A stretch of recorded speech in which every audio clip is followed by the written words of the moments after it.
ও দুর্জয়, ভাইয়া এ কাকার 40 তো গেছে। আর 15 গেছে ভাইয়া। হ্যাঁ আর 15 গেছে, আর 50 টাকা দিন ভাইয়া, দুপুরে ভাত খাইও। আমার যায় 40, তোর টেনশন 50 টাকা।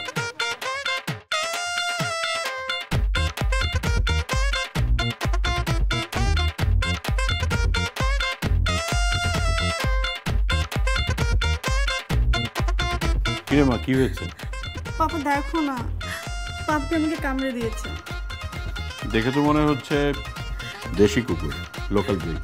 কি যে বলো না পাপা, এটা জাপানিজ পাপ্পি। মাসও আমাকে ইম্পোর্ট করে এনে দিয়েছে। আচ্ছা, তুই কি কখনো বড় হবি না? তোকে কেউ একটা কিছু বললো আর সেটা বিশ্বাস করলি? তুমি আমার মাসকে একদম সহ্যই করতে পারো না। আচ্ছা ঠিক আছে, কুকুর যেহেতু আঁচড় দিয়েছে, তোকে ডাক্তারের কাছে নিয়ে যাই, ওখানে গেলে ভ্যাকসিনেশন